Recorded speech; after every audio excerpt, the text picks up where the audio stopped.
Abramos nossas Bíblias na primeira epístola de Paulo a Timóteo, capítulo 6.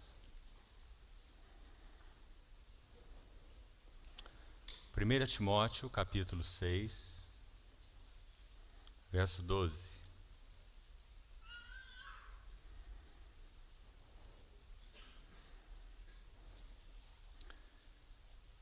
Combate o bom combate da fé. Toma posse da vida eterna. Combate o bom combate da fé.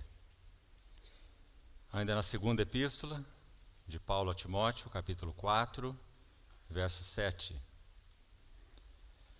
Combati o bom combate, completei a carreira, guardei a fé. Ainda vamos à segunda epístola de Paulo aos Coríntios, capítulo 2, verso 11. Para que Satanás não alcance vantagem sobre nós, pois não lhe ignoramos os desígnios. O termo aqui, desígnios, especificamente aponta para métodos ou ardis, ciladas. E finalmente, vamos à primeira epístola de João, 1 João, capítulo 3,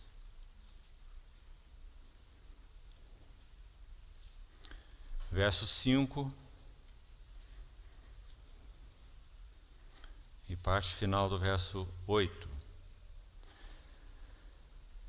1 João 3,5. Sabeis também que Ele, o nosso Senhor Jesus, se manifestou para tirar os pecados, e nele não existe pecado. Verso 8. Para isto se manifestou o Filho de Deus, para destruir as obras do diabo. Vamos orar. Querido Pai Celestial,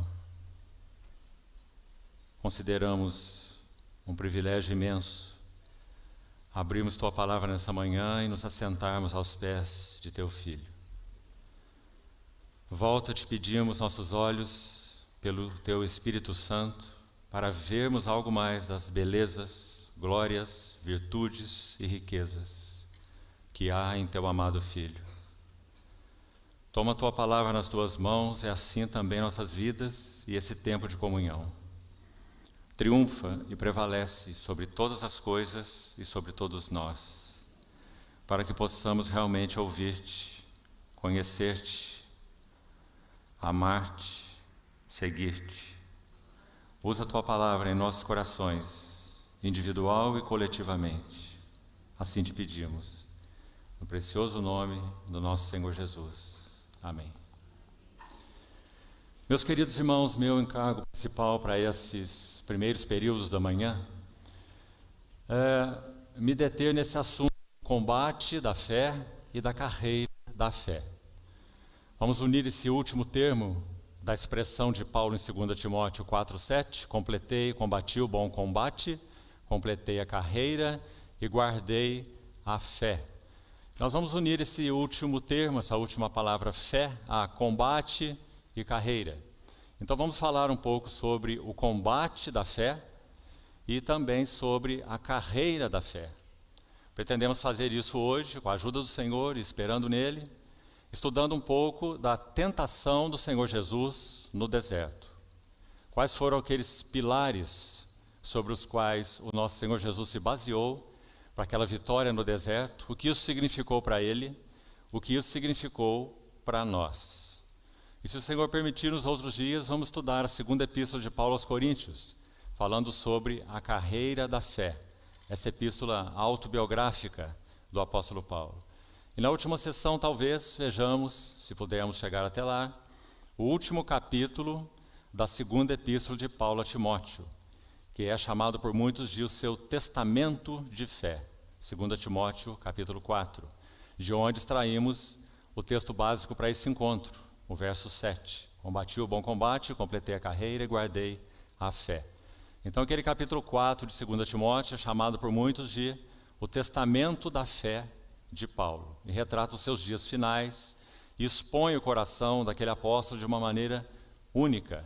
Já que, irmãos, se é verdadeiro para qualquer um de nós, que mesmo quando lemos, por exemplo, autores seculares, aquilo que ele disse nos seus últimos dias, sem dúvida representam o clímax de tudo que ele entendeu, sua visão, sua experiência, sua compreensão da vida, sua compreensão do mundo, seja ela em que sentido for, muito mais. Quando nós olhamos para a vida de nosso Senhor, para a vida daqueles que o amaram, que o seguiram, sejam os personagens bíblicos ou sejam os personagens da história da igreja, nós vamos ver o suprassumo, o clímax do que realmente eles compreenderam, viveram, experimentaram na sua realidade com Deus. Isso é verdadeiro, inclusive, para o nosso Senhor Jesus. Quando ele pronuncia aqueles 7 últimos brados na cruz do Calvário, quando são estudados com cuidado, nós vemos que, sem dúvida, em cada um deles, o Senhor expressou o clímax do relacionamento dele com Deus, o Pai, o clímax da sua missão como Messias, o enviado de Deus. Então, por isso, aqueles 7 brados são tão significativos, tão prenhes de instrução, de realidade espiritual. Então, mesmo com relação ao nosso Senhor Jesus, isso é verdade. Já que o autor de Hebreus diz que ele aprendeu durante sua vida terrena. Ele não foi um super-homem, ele foi um homem, e a cada passo que ele dava de submissão, de obediência a Deus, ele aprendia, ele conhecia mais e avançava no que se refere à sua missão, no que se refere à compreensão, então, do motivo pelo qual ele veio. Mas, meus irmãos, nesse primeiro passo, então, gostaria que nós abríssemos o texto de Mateus, para estudarmos, então, meditarmos e estudarmos esse relato da tentação do nosso Senhor, dividido, então, nessas 3 partes, que, graças ao Senhor, creio que a grande maioria dos que aqui estão conhecem bem, pelo menos, o próprio relato da tentação do Senhor. Agora, antes ainda que o leiamos, Mateus capítulo 4, os versos 1 a 11, você pode tê-lo marcado aí diante de você desde já, mas algumas notas preliminares são necessárias.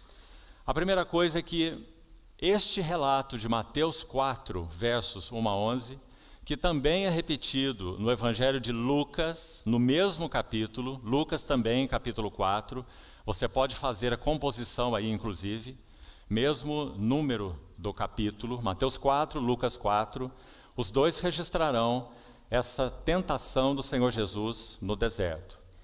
João não faz nenhuma referência à tentação do Senhor no deserto, não é motivo do relato de João. Marcos faz apenas uma menção, que o Senhor então foi ao deserto e foi tentado. Mas a narrativa nós temos em Mateus 4 e em Lucas 4. Então, algumas notas preliminares importantes e que nos ajudam a compreender esse riquíssimo relato. Primeira coisa é que esses relatos são autobiográficos. Você já pensou sobre isso? Quem é que esteve na tentação do Senhor Jesus com ele no deserto? Ninguém, a não ser, no dia final, o próprio príncipe do mundo, o diabo. Mas os 2 evangelistas, Mateus e Lucas, vão nos dizer que o Senhor permaneceu 40 dias sendo tentado pelo diabo. Ele não foi apenas tentado naquele 40º dia. Ele foi tentado durante 40 dias, mas no 40º dia houve uma investida final. E essa investida final nos interessa tanto que o nosso Senhor Jesus foi quem transmitiu o relato desse 40º dia, a sua tentação, para que pudéssemos tê-lo nas Escrituras Sagradas. Então, isso não é de pequena monta. Nós poderíamos imaginar que nosso Senhor poderia, de alguma forma, ter guardado isso para Ele mesmo. Foi uma experiência dele, uma experiência única nesse 40º dia, o próprio diabo se apresentando a ele com essas insinuações, como vamos examinar, e ninguém então presente com ele, nenhum discípulo, nenhuma outra alma, mas o nosso Senhor transmitiu o relato de sua tentação para que pudéssemos tê-lo nas Sagradas Escrituras. Então é claro, meus irmãos, isso é de imensa importância, porque a primeira pergunta que faríamos é por que o Senhor fez isso? Por que ele relatou o que ele viveu nesse 40º dia, para que os evangelistas aqui o tivessem registrado? A segunda coisa, se você ler o relato de Mateus e Lucas combinados, você vai ver que há uma diferença importante, significativa. Você vai ver que no relato de Lucas, ele ele coloca a última tentação em segundo lugar, se temos como base o relato de Mateus. Então Lucas registra que o Senhor primeiro é tentado na questão do pão, manda que essas pedras se transformem em pão. Depois, no relato de Lucas, você vai ter o diabo levando o Senhor a um alto monte e mostrando a ele todos os reinos da terra e a glória deles. E por último, Lucas vai registrar o diabo conduzindo ao pináculo do templo. Essa é a ordem de Lucas. Mas essa não parece ser a ordem cronológica das tentações. A ordem cronológica, definitivamente, ela parece ser a ordem narrada em Mateus. Por quê? Por dois motivos principais.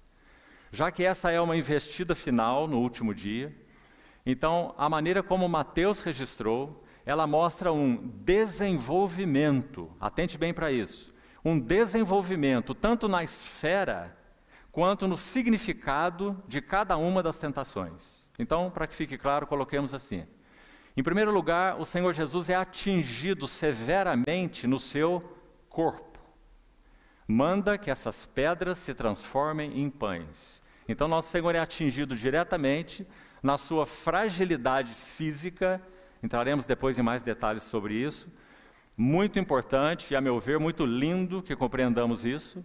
Ali está um homem, não um super-homem. Embora ele fosse Deus-homem, ele tem que viver como homem. Se nosso Senhor não vive absolutamente como homem, nós não teríamos redentor algum. Capítulo 2 de Hebreus, o autor vai dizer assim que em todas as coisas, Hebreus 2:17, era necessário que ele se tornasse semelhante aos irmãos. A partir, na verdade, do verso 11 do capítulo 2 de Hebreus, você terá um texto maravilhoso ali sobre a humanidade do Senhor. Convinha, assim como os filhos têm participação comum, os filhos, quem são os filhos mencionados em Hebreus? São aqueles que o Senhor falou, eis aqui estou, e os filhos que Deus me deu. Todos aqueles que foram dados a Ele pelo seu Pai Celestial, sua herança, seus filhos, né? Aquilo que o meu Pai me deu é maior do que tudo. Ele vai dizer assim no capítulo, conforme João registra no seu capítulo 10, João 10, seu Evangelho. Então, ali estava o Senhor, sozinho no deserto, e afligido em primeiro lugar no seu corpo, porque viveu como homem, em tudo semelhante aos seus irmãos. Assim como todos os filhos têm participação comum de carne e sangue, e esse termo na Bíblia aí aponta para a natureza humana completa. Participação comum de carne e sangue, assim como todos nós, assim como todos os que são dele, assim como, na verdade, toda a humanidade. Então, destes, carne e sangue, ele igualmente participou. Veja a palavra igualmente, aí em Hebreus capítulo 2. Ou seja, em tudo o que significa natureza humana, ele participou. Ele não viveu de uma forma que fosse além da natureza humana. E à medida que estudarmos esse texto da tentação, é importante que isso fique claro para nós. Porque, meus amados irmãos, não sei qual é a sua experiência, mas pense um pouco comigo diante do Senhor. Parece que no início de nossas vidas cristãs, nós nos impressionamos muito com as epístolas, o ensino epistolar. Só Paulo, por exemplo, escreveu a metade do Novo Testamento, 13 epístolas, e mais as epístolas de Pedro e as de João e etc. E é muito bom que seja assim. São assuntos básicos, são assuntos importantes, tocam o significado de nossa vida cristã em todos os aspectos, né? Veja a epístola aos Hebreus, a maravilha dessa epístola. Mas Na medida em que nós avançamos com o Senhor, veja se essa é a sua experiência. De algum modo, o Espírito Santo vai nos chamando a atenção mais clara, mais profunda e mais centrada nos Evangelhos.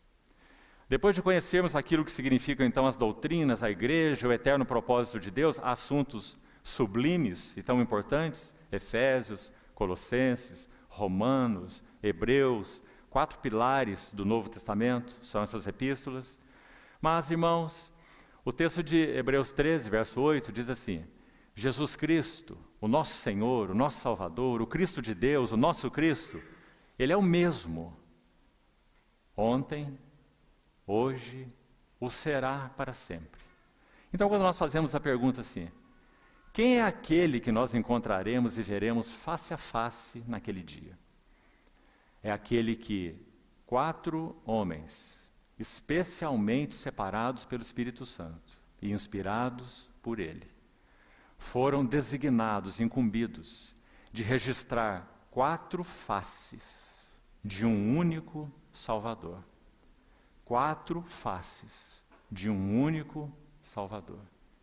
Então, quando nós olhamos o nosso Senhor Jesus, o Verbo de Deus, Criador de todas as coisas, no qual tudo subsiste, se fazendo homem, em tudo semelhante aos irmãos, repetindo Hebreus 2, e vivendo uma vida humana, então nós conhecemos o que significa ser homem segundo o coração de Deus. E é esse homem que nós veremos face a face quando estivermos com Ele.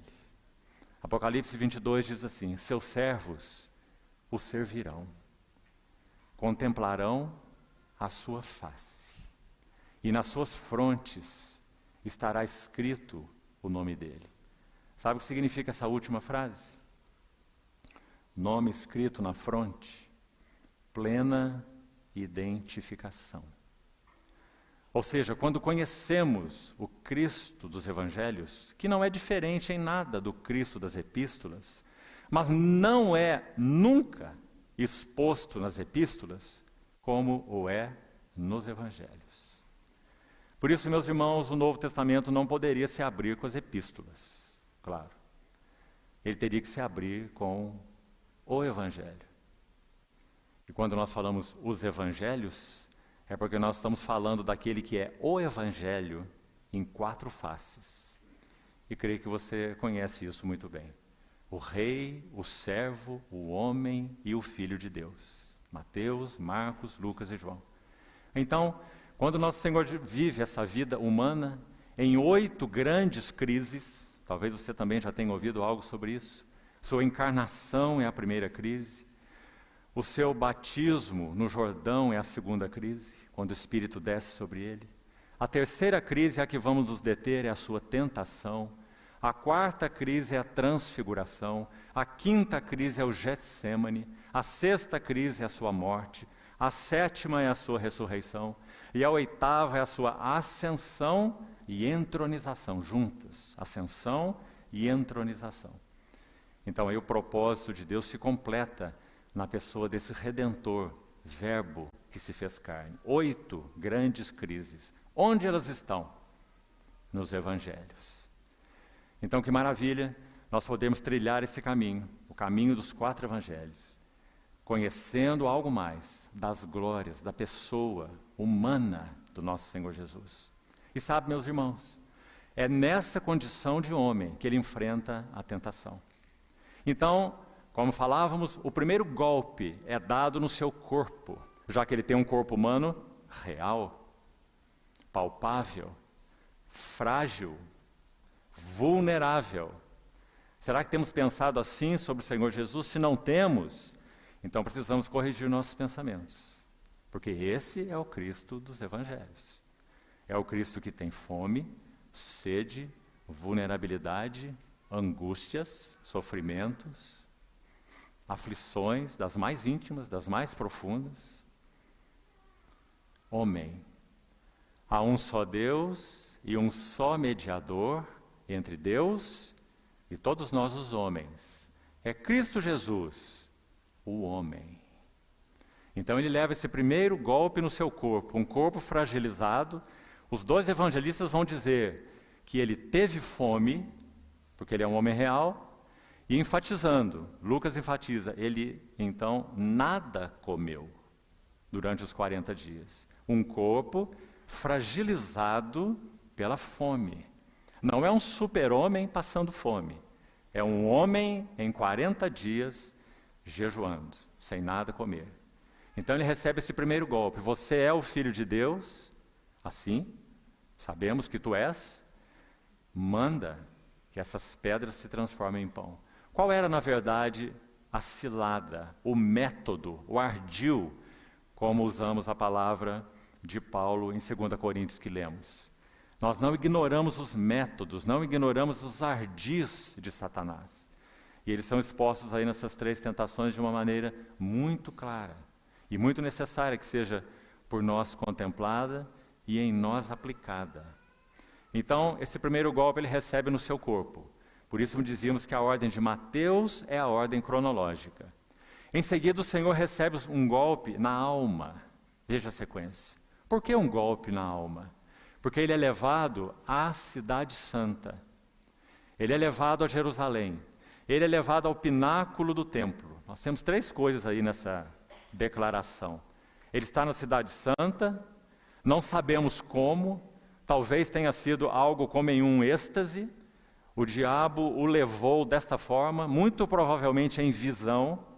Então, o levou à cidade santa, ao templo e especificamente ao pináculo do templo. Aqueles que já estiveram em Jerusalém sabem que esse lugar chamado de pináculo do templo, na verdade se refere a uma quina no muro de Jerusalém.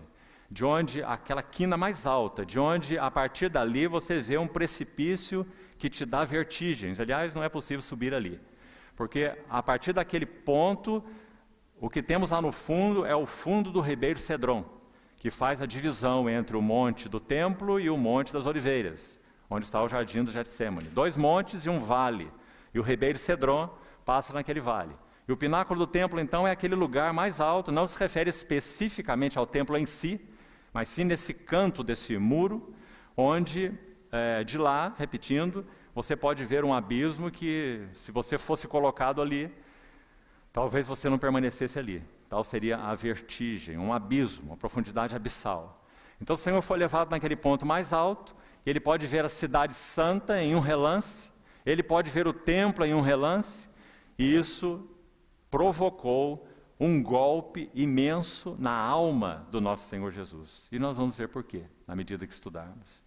Então, o primeiro golpe do inimigo, centrado na fragilidade do corpo do nosso Senhor Jesus. O seu corpo humano, faminto, teve fome, dizem os evangelistas. O segundo golpe na sua alma, quando ele tem essa visão da cidade e do templo. Então ele é tentado de uma forma específica em função disso.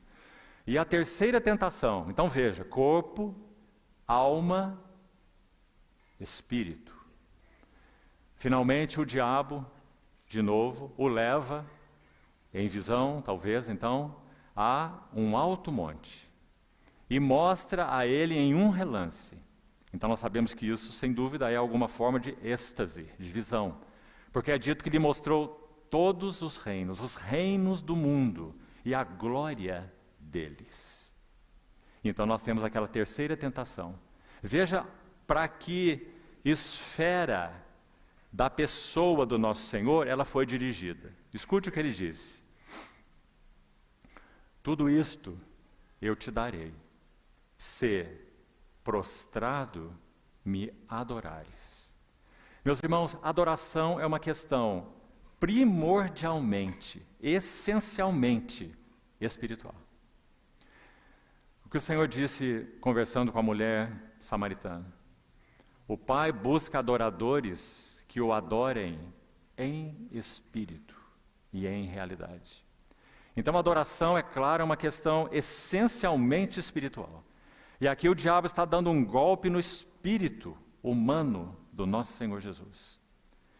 Tudo isso eu te darei, se prostrado me adorares. E quando chegarmos lá, Já que mencionamos isso, vamos adiantar algo aqui. É muito impressionante o relato de Lucas, quando menciona essa mesma tentação, que ele coloca ali em segundo lugar, como nós vimos, e não em terceiro, né? Ele não apenas diz os reinos do mundo e glória deles, ele diz isso também, mas diz que o diabo disse algo específico relacionado a essa glória. E Lucas registra assim: toda será tua. Toda será tua, a glória. E Lucas faz uma referência nessa tentação que Mateus não faz.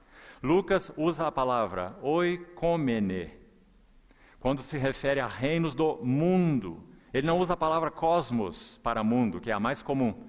Ele usa a palavra oikomene, de onde vem nossa palavra economia, oikomene. Então o diabo deu um golpe no espírito de nosso Senhor, mostrando os reinos do economy, da economia. O que então nessa visão provavelmente o Senhor Jesus tenha visto? Qual era o centro, o cerne, a beleza, a glória da economia no tempo do nosso Senhor? O Império Romano, é claro. Então, de alguma maneira, foi essa a glória que foi apresentada para o Senhor Jesus. Os reinos do mundo, a glória desse economy, o economy, foi apresentada ao nosso Senhor. E o inimigo disse: toda será tua, se prostrado me adorares. Então, um golpe no corpo, um golpe na alma e um golpe no espírito. Esse é o motivo pelo qual cremos que a ordem cronológica das tentações está em Mateus e não em Lucas, já que Lucas não se preocupou com a questão cronológica. Mas há mais um motivo. O motivo é que quando o inimigo leva o Senhor a esse alto monte, a última tentação, e faz essa proposta a ele, nós sabemos como o nosso Senhor responde: só ao Senhor teu Deus adorarás, e só a Ele servirás. E então nosso Senhor diz, nesse contexto, Ele disse: arreda-te, que literalmente significa vai-te. Se o nosso Senhor tivesse experimentado essa tentação em segundo lugar, quando Ele desse a palavra definitiva, vai-te, será que o inimigo teria ainda uma outra investida sobre ele? Ou seja, a palavra vai-te agora, arreda-te. A ideia é, vá para trás, ou vá para longe. Essa é uma palavra autoritativa do nosso Senhor Jesus, porque o assunto está terminado. Quando essa última proposta foi feita, vai-te, arreda-te, porque só ao Senhor teu Deus adorarás, e só a Ele servirás. Então, meus irmãos, vamos caminhar um pouco nesse texto com mais detalhes. Primeiro, observe o texto que citamos de 1 João 2. Você viu algo ali importante? Duas vezes, 1 João 2, verso 5 e capítulo 3, perdão, 1 João 3, verso 5 e verso 8. Você viu a palavra que se repete ali nos dois versos? É a palavra manifestou. E mostra o propósito da vinda, então, da encarnação do nosso Senhor Jesus. É claro que há outros propósitos mais. Por exemplo, Ele veio para cumprir um plano eterno, um propósito eterno que estava no coração do Pai. Isso não está dito aí em 1 João 3, certo? Então, neste contexto de 1 João 3, a palavra manifestou, localize aí novamente, aparece duas vezes e mostra dois dos vários propósitos da vinda do nosso Senhor Jesus, da encarnação do Verbo. O verso 5 diz assim, que Ele se manifestou para tirar os pecados. 1 João 3,5. Então esse é um dos propósitos da encarnação do Verbo. Não é o único e nem é o principal, mas é um dos propósitos. O Verbo se fez carne também para tirar os pecados. Agora, olha o verso 8 com atenção, que nós já lemos. Final do verso 8. Para isto se manifestou o Filho de Deus. Ou seja, mais um propósito então. E agora João foi específico. E o que ele disse? Para destruir as obras do diabo. Não é uma maravilhosa declaração? Porque, meus queridos irmãos e irmãs, o diabo estava operando, há pelo menos, no que concerne à esfera terrena, 4.000 anos. Quando João escreveu esse versículo. Pelo menos 4.000 anos de operação na natureza humana. desde o primeiro casal que caiu, e a partir dali em todos os homens, e na sociedade, e sendo aquele que domina o espírito da era, como Paulo chama em Efésios 2, né? Debaixo do qual todos os homens, sistemas, política, economia, sociedade, todos estão. Por isso ele é o príncipe do mundo. Mas então, quando o Verbo se faz carne, nós temos essa maravilhosa declaração. Para isto se manifestou o Filho de Deus, para destruir as obras do diabo. E sabe o que nós temos em Mateus 4, no relato da tentação do Senhor? O começo da destruição das obras do diabo. Porque aquele que alcançou lugar no coração mesmo do homem, através da queda do primeiro casal. Eu nasci em pecado e em pecado me concebeu minha mãe. Eu sei que em mim, isto é, na minha carne, não habita bem algum. Mas para isso se manifestou o Filho de Deus, para destruir as obras do diabo. Então agora nós temos um outro homem, à semelhança de Adão, em tudo feito homem, em todas as coisas semelhante aos irmãos, e se aproxima dele o mesmo que se aproximou do primeiro casal. É claro, meus irmãos, muito claro na palavra de Deus, que Satanás é considerado o soberbo com S maiúsculo. Eis o soberbo, sua alma não é reta nele. Ele foi julgado inicialmente como anjo de luz, um guardião ungido que era, por causa de sua soberba. Sendo um ser livre, não só livre, mas glorioso, uma criatura gloriosa, um anjo de luz, no jardim de Deus, uma esfera privilegiada de relação com aquele que é o resplendor da glória, o nosso Senhor Jesus, o Verbo eterno. Ele de alguma maneira concebeu em si, como um ser criado livre que era, almejou a glória única daquele que é o resplendor da glória. Esse fato em si mesmo já é uma loucura. Como poderia uma criatura, um ser criado, então uma criatura, comportar em si a glória que é do próprio Criador, o Verbo eterno, o resplendor da glória, a expressa imagem do ser de Deus, como diz Hebreus. Esse é o Verbo, o Logos, o Verbo eterno, o Filho. Como é que uma criatura limitada poderia conter em si a glória que é do incriado? Uma loucura. Mas foi isso que ele concebeu em si. Ele aspirou, almejou e cobiçou aquela glória. Então ele foi julgado. Ele e 1/3 dos anjos.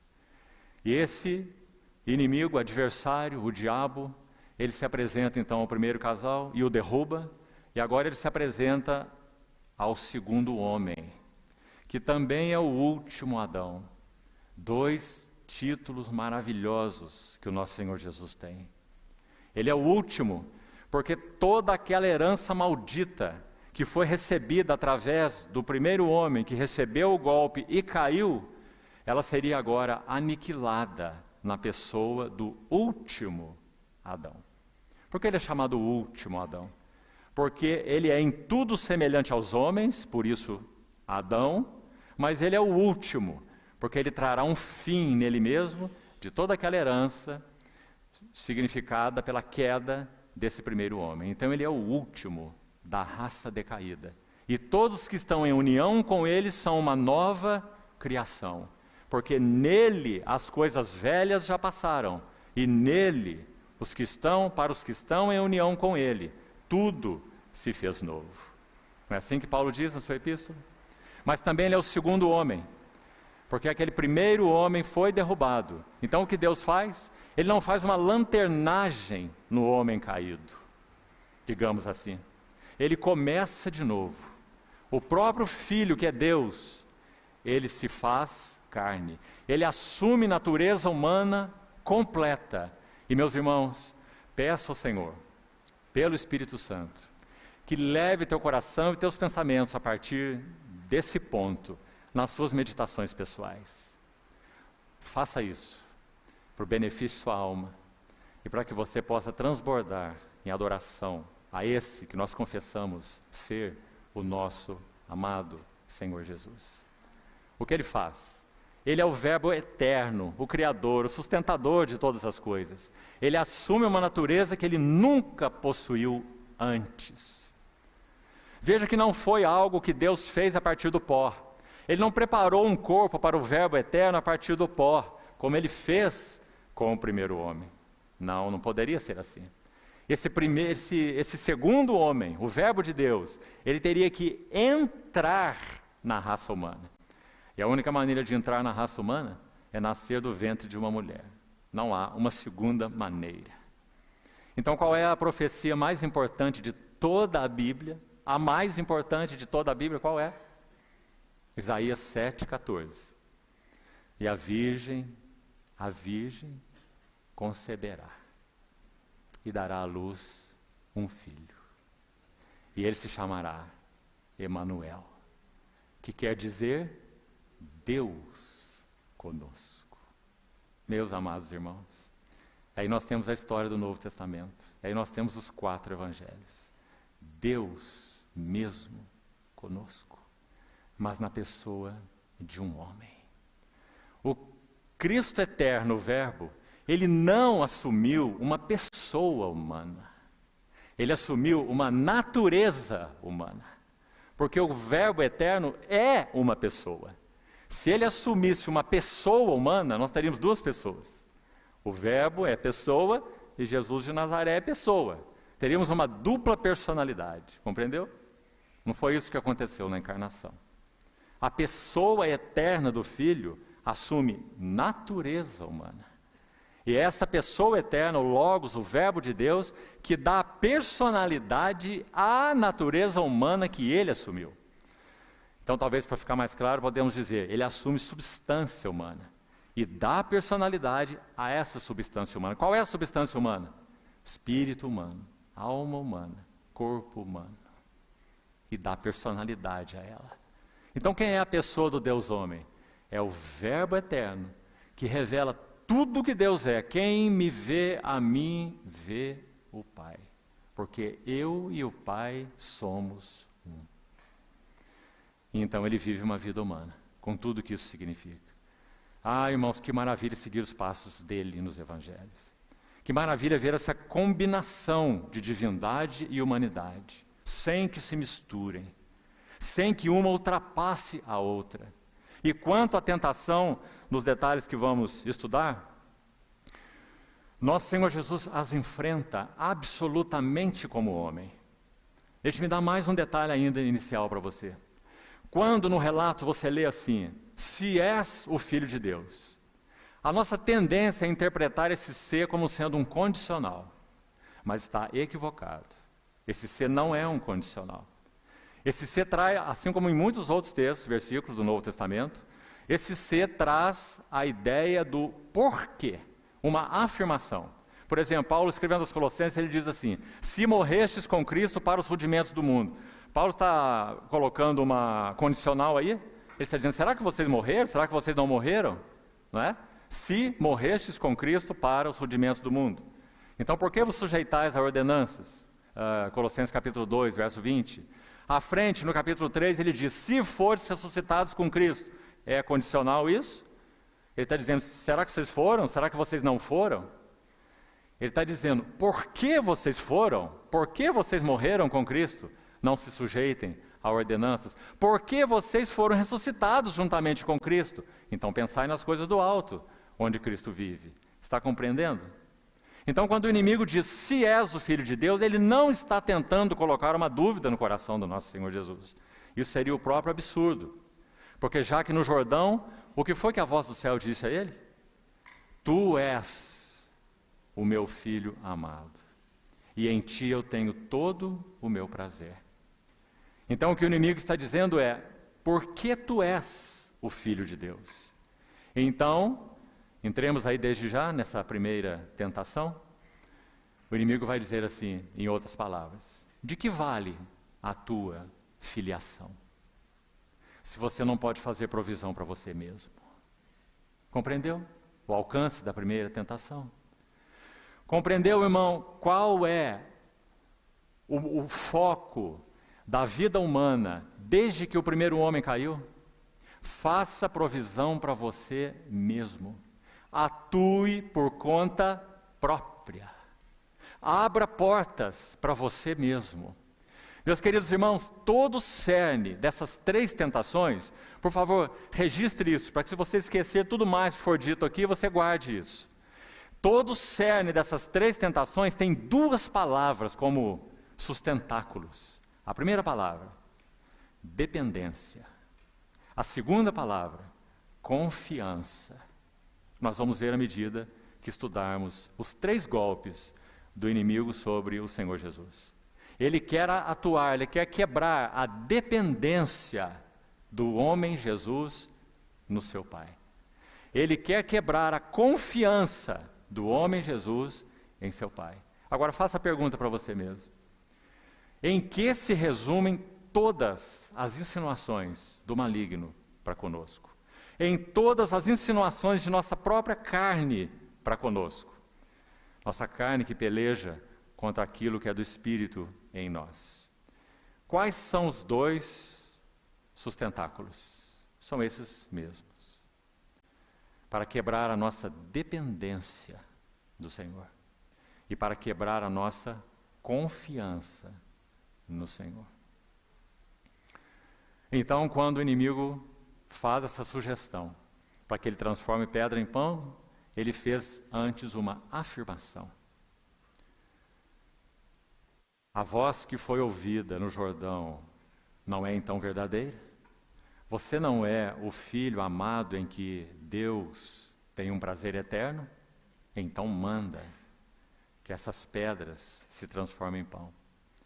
Faça provisão para você mesmo. Você não está fragilizado e faminto? Atue por conta própria. Esse foi o primeiro golpe. Agora, meus irmãos, qual foi a resposta do nosso Senhor Jesus? Em primeiro lugar, onde estão as 3 respostas a cada uma das tentações? No livro de Deuteronômio. E interessante que elas estão narradas na ordem inversa a que o Senhor as pronunciou respondendo às tentações do inimigo. Esse texto manda que essas pedras se transformem em pão, essa insinuação do inimigo, respondida pelo Senhor: não só de pão viverá o homem, mas de toda palavra que procede da boca do Senhor, disso viverá o homem. Esse texto está em Deuteronômio 8, verso 3. A próxima tentação, quando o Senhor é colocado no pináculo do templo, a resposta do Senhor está em Deuteronômio 6, 2 capítulos atrás, no verso 16, depois vamos examinar. E a terceira resposta do Senhor, quando ele é colocado no alto monte e os reinos do mundo apresentado a ele, a resposta do Senhor está de novo em Deuteronômio 6, mas agora no verso 13. Então nós temos como que um andar para trás aí. Mas olha o que há de lindo e importante nessa primeira resposta. Se o inimigo diz, se tu és, ou como já falamos, porque tu és o Filho de Deus, manda que essas pedras se transformem em pão, o nosso Senhor responde assim: não só de pão viverá o homem. Aqui queria que você fizesse esse contraste.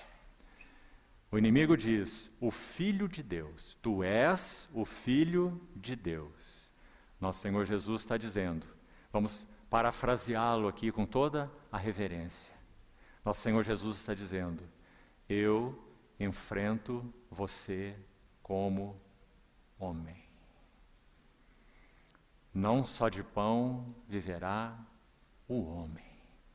Ele não está dizendo que ele não é o Filho de Deus, mas ele está dizendo que ele enfrenta o inimigo como homem, porque se assim não fosse, se esse inimigo não fosse derrotado por este homem, então nós não teríamos Salvador nenhum.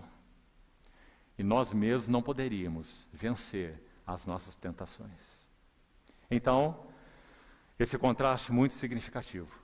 Nosso Senhor apontar para a humanidade dele. Não só de pão vive o homem. Porque ele não pôde dizer se ele é Deus-homem. Porque ele não diz não só de pão vive o Deus-homem. Ou não só de pão vive o Filho de Deus. Ou não só de pão vive o Filho do homem. Não é? Mas ele aponta para a própria humanidade dele. Não só de pão vive o homem. Nosso Senhor enfrentou o diabo como um homem em plena dependência de Deus. Aí está a diferença. Um homem, mas em plena dependência de Deus. Agora, irmãos, o que há mais nessa resposta do nosso Senhor? Você quer consultar Deuteronômio 8, por favor? Veja lá. Vamos abrir em Deuteronômio 8. Versículo 3. O contexto é muito significativo, porque é um relato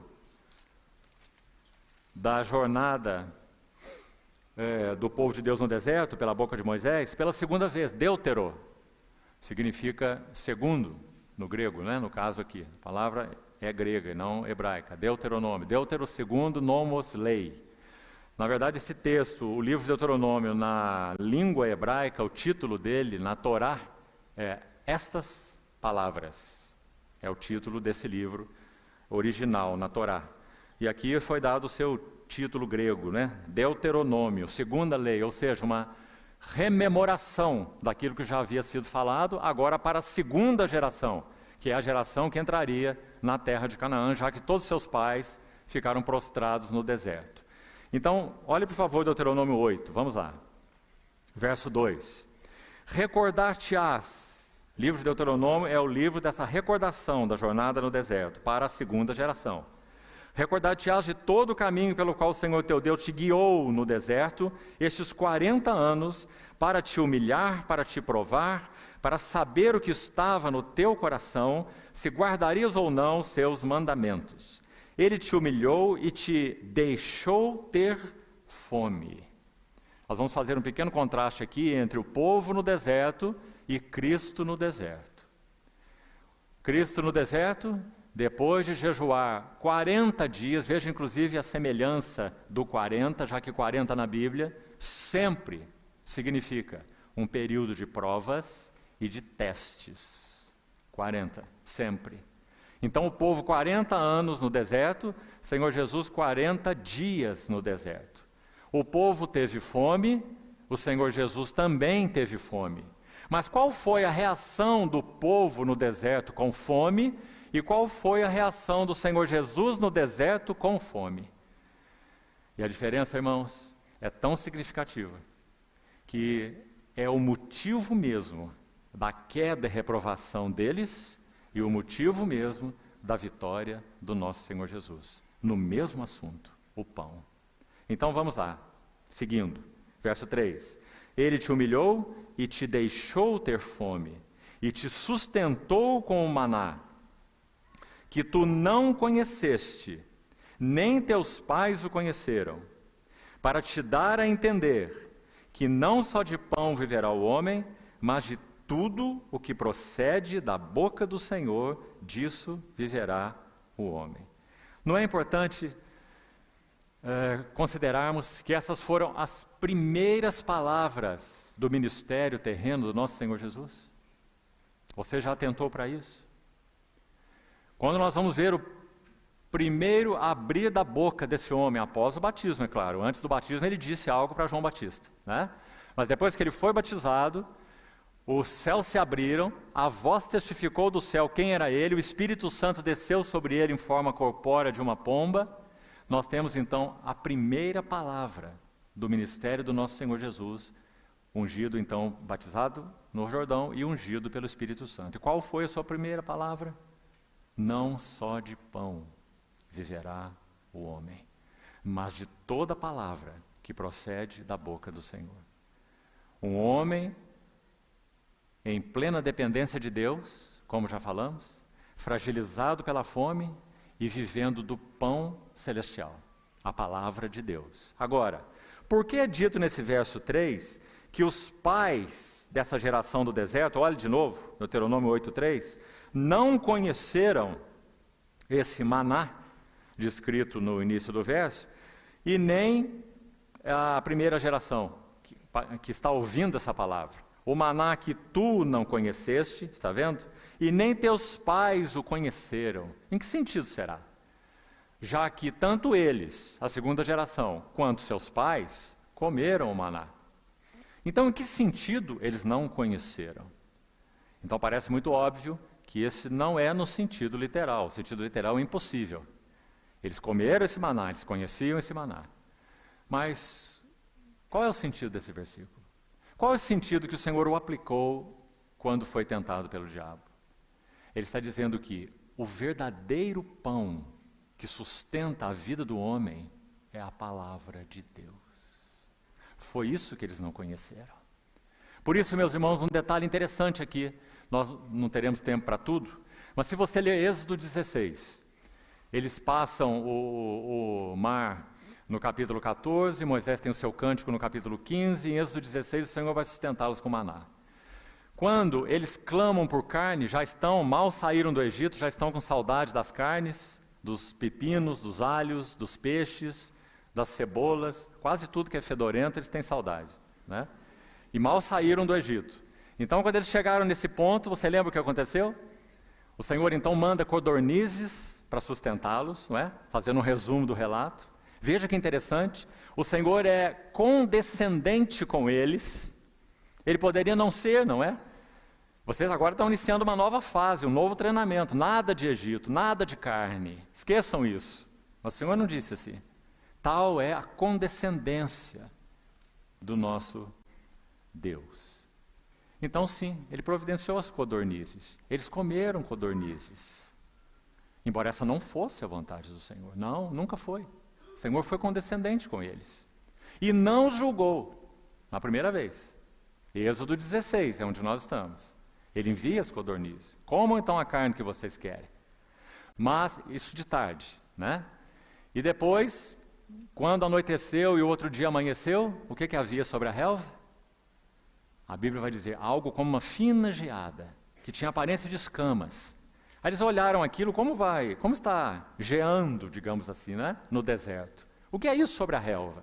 Então eles fizeram essa pergunta. O que é isso?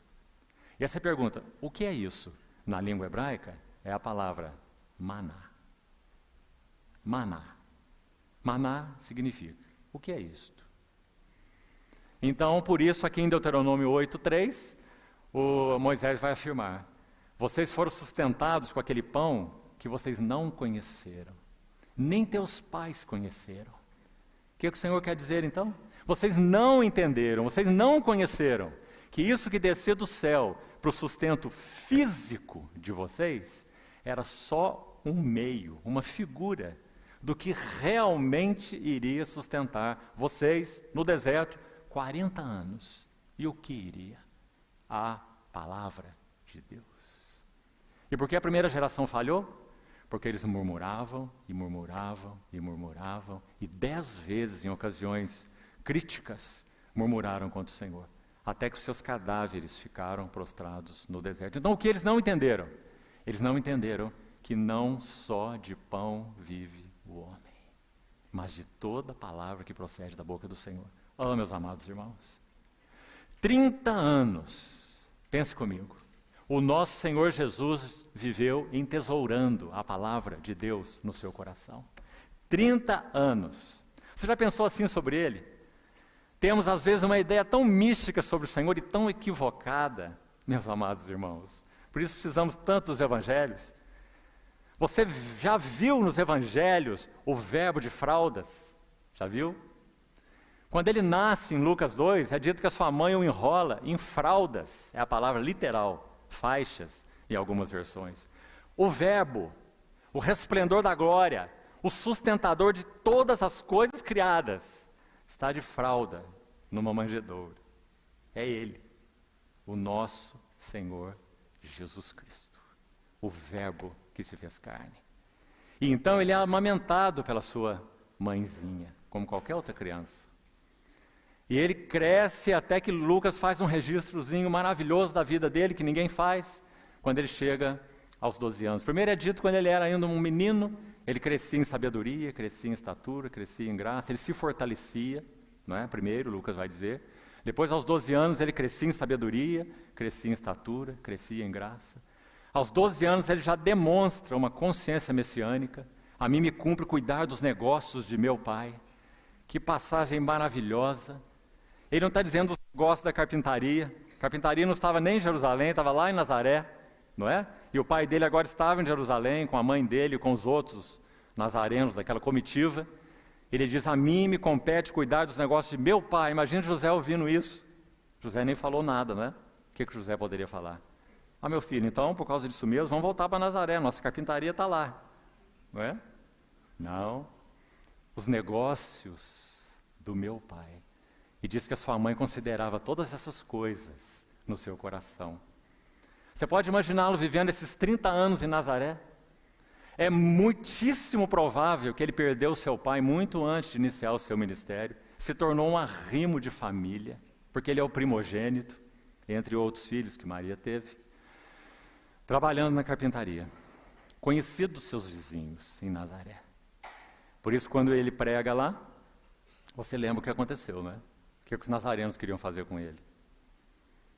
Embora tivesse se maravilhado de sua doutrina, quando ele abriu o livro de Isaías e disse, leu o capítulo 61, dizendo, o Espírito do Senhor está sobre mim, porque Ele me enviou, quem? Yahvé me enviou, para evangelizar os pobres, libertar os cativos, dar vista para os cegos. E ele estava falando na sinagoga para os doutores. Quando viram, levaram lá para um canto da cidade, onde tinha uma ribanceira, e tentaram jogá-lo lá de cima, não é? Se livrar dele. E ele então simplesmente se desvencilha e passa pelo meio deles, para continuar o seu serviço.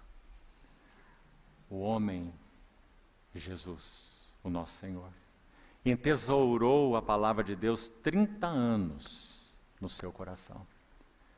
Quando então ele inicia o seu ministério, essa é a primeira coisa que ele tem a dizer. Não só de pão viverá o homem.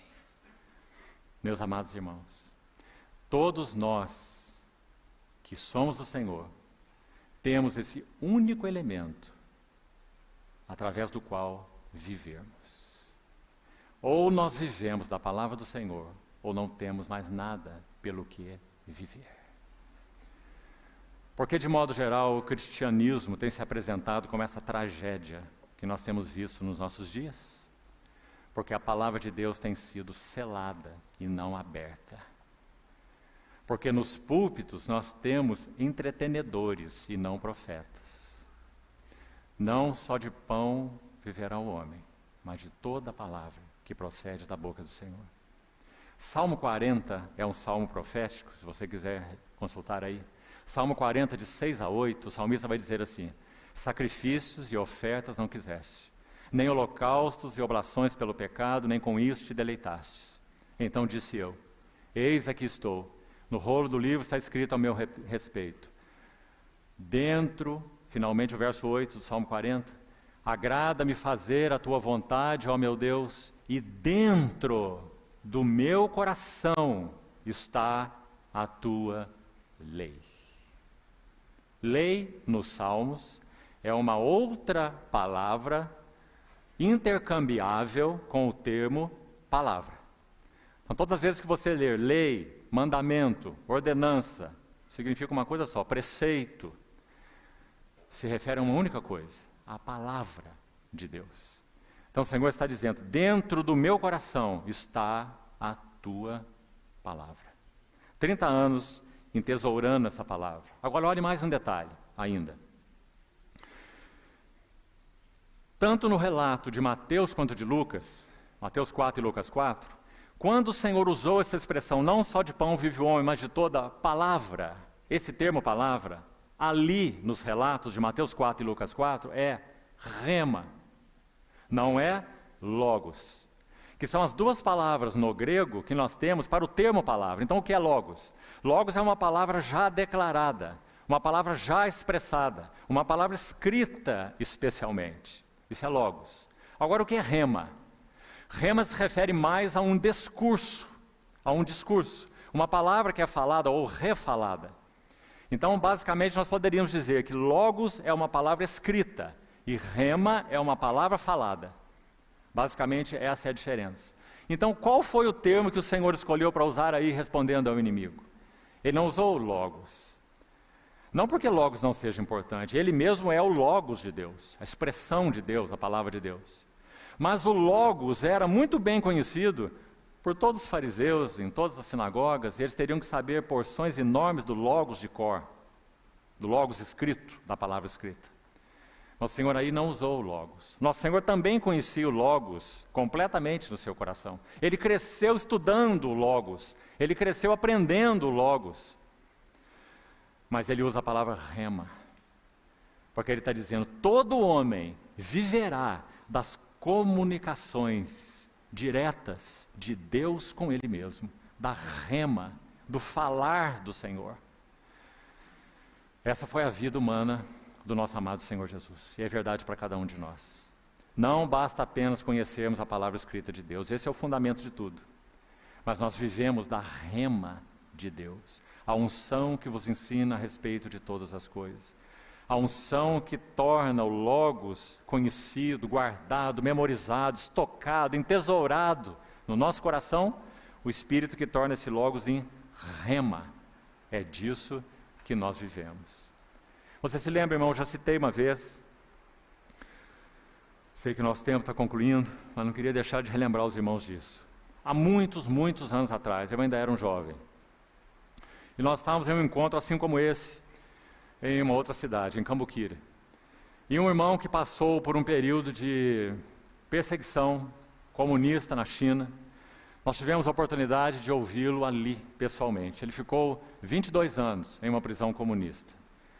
E, incrivelmente, ele saiu de lá depois desse período, onde ninguém sobrevivia, segundo o relato dele, mais do que 6 meses naquele campo de trabalhos forçados. Não era exatamente uma prisão, era um campo de trabalhos forçados.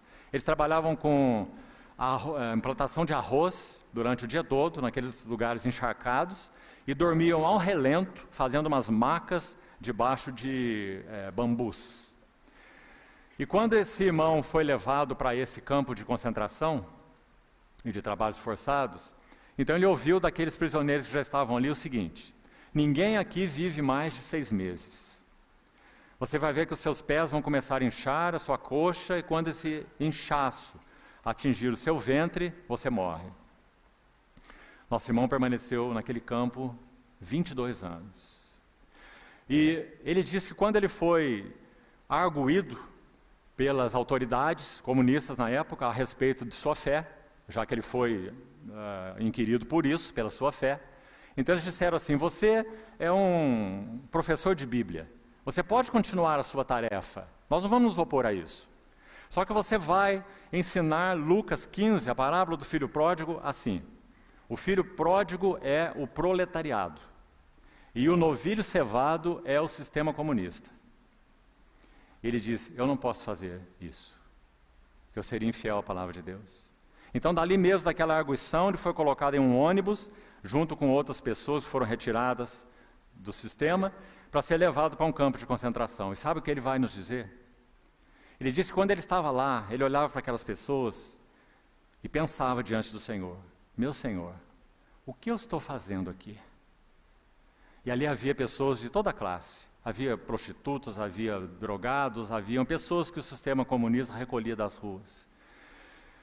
Então ele disse que o Senhor falou uma palavra ao seu coração. E ela está em Isaías 53. E a palavra foi: ele foi contado com os transgressores. Ele foi contado com os transgressores. Se referindo, claro, ao nosso Senhor.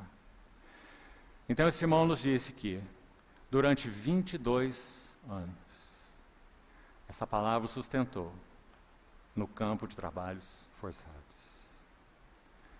Porque não só de pão vive o homem, mas de toda palavra que procede da boca do Senhor. Rema, rema. Meus amados irmãos, assim foi a vida humana do nosso Senhor Jesus. Ele foi o homem que viveu do rema. Ele compreendeu o significado e o poder dela.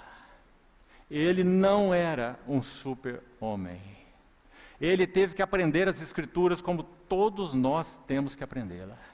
Ele teve que se debruçar sobre elas, ele teve que estudá-las, ele teve que memorizá-las, ele teve que entesourá-las no seu coração.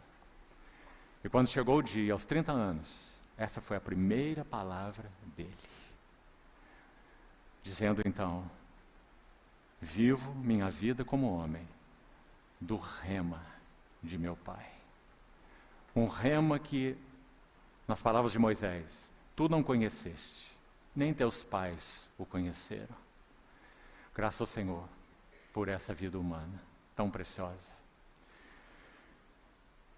Queridos irmãos, quando nosso Senhor, concluindo, minutinhos finais, quando nosso Senhor é tentado pela segunda vez, ele é levado naquela atmosfera do templo, como nós falamos, pináculo do templo, com uma visão da cidade, cidade santa, como é dito aí no relato, pináculo do templo, tendo toda aquela visão, a sua alma, então, sem dúvida, ela recebe um golpe tremendo. Porque o nosso Senhor Jesus sabe muito bem qual é a sua missão. O grão de trigo que caiu na terra para morrer, para que não fique só e produza muitos frutos. Ele é o Messias. E agora o Messias é levado para o pináculo do templo. E ele vê aquela cidade que é chamada, num dos salmos, de a cidade do grande rei. Lá está o grande rei, com a visão da cidade, sabendo que ele é o Messias.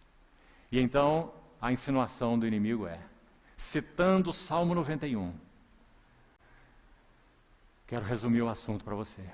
Ele cita o Salmo 91, 11. Sabe o que é o Salmo 91? É o Salmo da confiança em Deus. Por isso nós falamos dos pilares da dependência, que já citamos, e da confiança. Então agora o inimigo vai atingi-lo particularmente na confiança. Aquele que habita no esconderijo do Altíssimo descansa à sombra do Onipotente, diz o Senhor: tu és meu refúgio, meu baluarte, Deus meu em quem confio. Então o inimigo que conhece também a palavra, algumas vezes melhor do que nós, infelizmente, ele toma essa palavra e vai aplicá-la na tentação do Senhor. E diz assim: está escrito,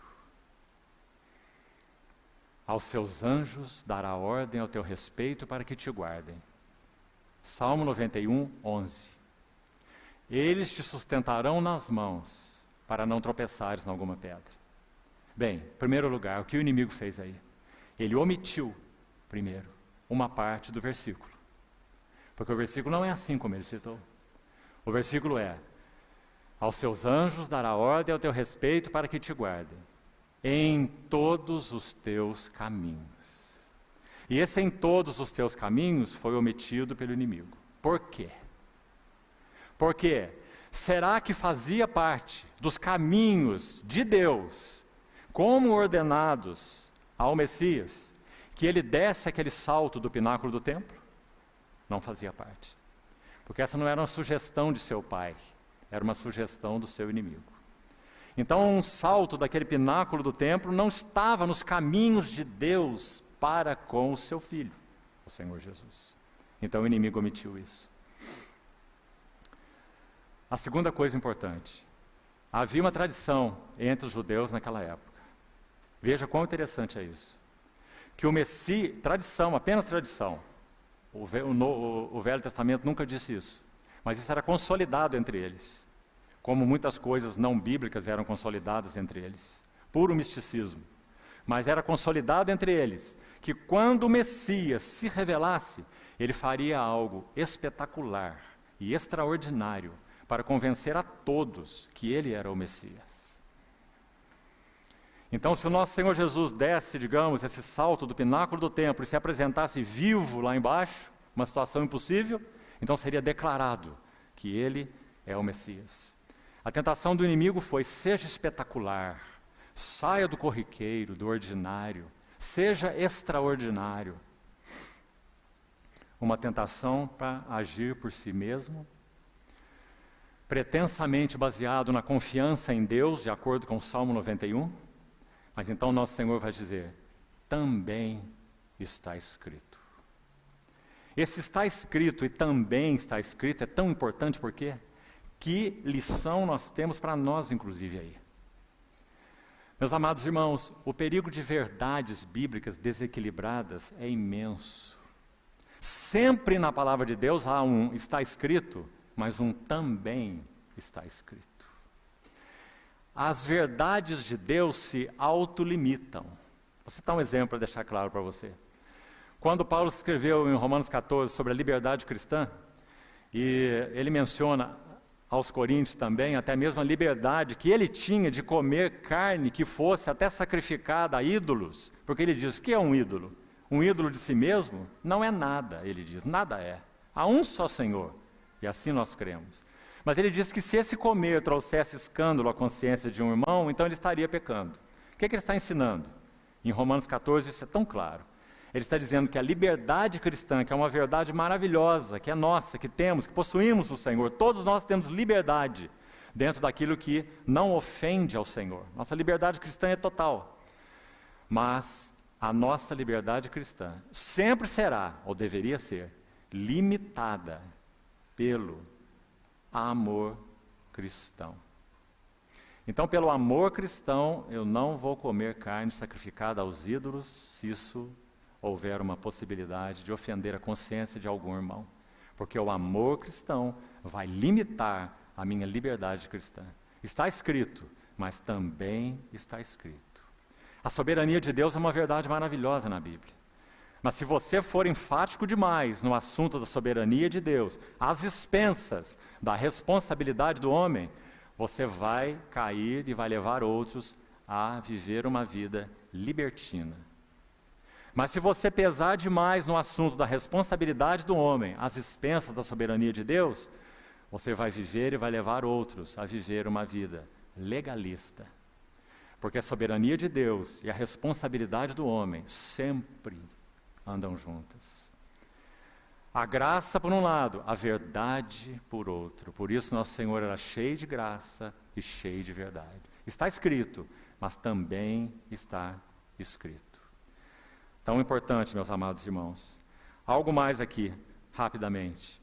O inimigo não sabia, ele iria ver depois, que o nosso Senhor tinha um coração de vida oculta.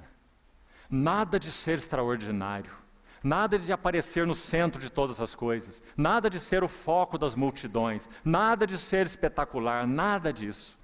Marcos vai registrar a vida do nosso Senhor de uma maneira tão linda, já que ele enfatiza o fato dele ser o servo. Em Marcos 1 diz que ele acorda cedinho pela madrugada, depois de um dia anterior exaustivo, lá na sinagoga pela manhã, tratando com o endemoniado, à tarde curando a sogra de Pedro, mas no fim do dia um monte de pessoas na porta da casa de Pedro, em Cafarnaum, para serem curadas pelo Senhor. Um dia extenuante, nosso Senhor vai dormir, acorda de madrugada, vai dormir na casa de Pedro, e ele acorda de madrugada sem ninguém ouvir nada. Não é como muitos de nós que acordam, começa a bater louça, abre a cortina, tira a coberta do outro, né? O nosso Senhor acordou de uma maneira tão secreta que nem o Pedro, que estava colado nele o tempo todo, o viu. E nosso Senhor saiu secretamente pela madrugada e foi orar. Marcos 1, depois você lê o relato. Sabe quem aparece lá? No lugar solitário onde o Senhor estava? Pedro e os outros discípulos. Porque eles estavam procurando o Senhor e não encontravam. Então eles encontraram o Senhor e disseram assim para ele: Mestre, todos te buscam. Como que dizendo, o que você está fazendo aqui nessa hora da madrugada? Como que escondido aí? Ontem nós tivemos um dia maravilhoso, demônios expulsos, a sogra de Pedro curada, muitos outros que foram apostos na porta da casa, e agora o Senhor está aqui meio que escondido. Sabe como o Senhor responde? Vamos às pequeninas aldeias, porque foi para isso que eu vim. Nada de extraordinário, nada de espetacular. A tradução de Marcos é: vamos para os povoadozinhos. Pedro e os outros não queriam não. Queria que ele ficasse em Cafarnaum, mostrando a sua extraordinariedade.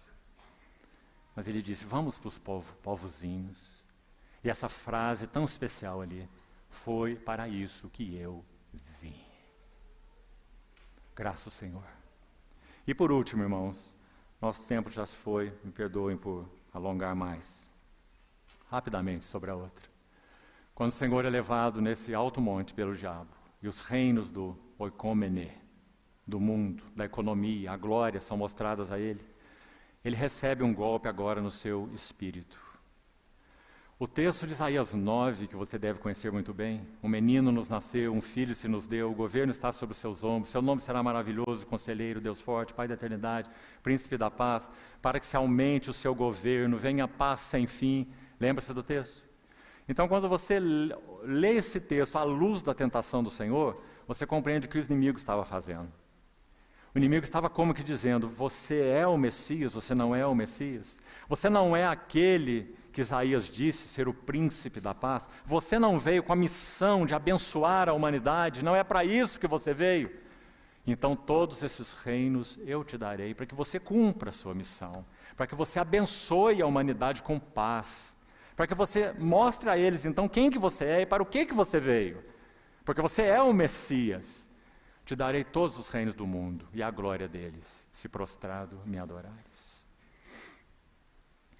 Um golpe no espírito do nosso Senhor Jesus. Mas sabe o que ele sabia muito bem? O texto de Isaías 9, 7 ainda não terminou. Quando o texto termina, é dito assim, o zelo do Senhor dos Exércitos fará isto. Então ele não assumiria esses reinos ali por meio de um atalho. Ele sabia que ele assumiria o seu lugar de governo sobre todos os reinos do mundo. Apocalipse 12 vai dizer, o reino do mundo se tornou do nosso Senhor e do seu Cristo. Lembra-se? Apocalipse 8. E ele reinará pelos séculos dos séculos. Mas ele sabia que ele iria assumir esse reino pelo caminho da cruz. Então ele vai dizer, somente ao Senhor teu Deus adorarás, e só a ele servirás. Nenhum atalho. Ele assumiria o reino pelo caminho da cruz. Meus irmãos, então, quando essas tentações concluíram, sabe o que fica claríssimo para nós, além de tantas coisas? O amor de Deus era o cerne da vida desse homem, Jesus de Nazaré, o nosso Redentor. Podemos dizer que, na primeira tentação, esse amor de Deus para com ele, o amor do Pai por ele, ele vai dizer mais tarde, registrado por João, o Pai ama o Filho. O Pai ama o Filho. Podemos dizer que na primeira tentação, o amor de Deus para com ele foi tocado da seguinte maneira. Deus é bom.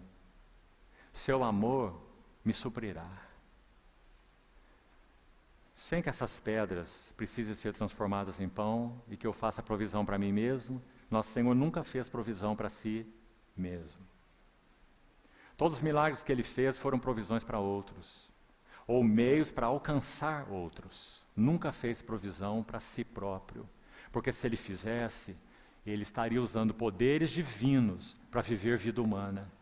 E se ele usasse poderes divinos para viver vida humana, ele não viveria como homem. Compreendeu, irmão? Então vasculhe os evangelhos e veja uma única ocasião em que o Senhor tenha feito algo usando seu poder divino para prover a si mesmo. Nunca. Porque ele viveu como homem. Eventualmente, segundo a direção de seu Pai, ele usou poderes divinos para prover a outros. E nunca a si mesmo. Então, na primeira tentação, Deus é bom e seu amor me supre. Na segunda tentação, Deus é fiel e seu amor me guarda. Ele não teria que tentar a Deus saltando daquele pináculo do templo. E na terceira tentação, Deus é suficiente e o seu amor me basta. Nada de reinos do mundo e glória deles por um caminho que não fosse o caminho de Deus para ele, o caminho da cruz. Vamos então orar.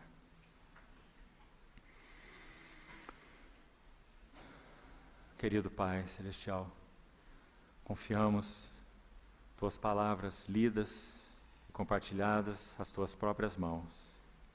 Se conosco, Senhor, nos ajuda a compreendê-las, guardá-las, entesourá-las no nosso coração, a Tua palavra, para que vivamos de modo agradável digno do Senhor. Obrigado, Jesus, pela tua fidelidade nas tuas tentações. Obrigado porque foste provado como homem, varão de dores e que sabe o que é padecer. Louvamos-te, Senhor, te adoramos. Bendito seja teu nome. Amém.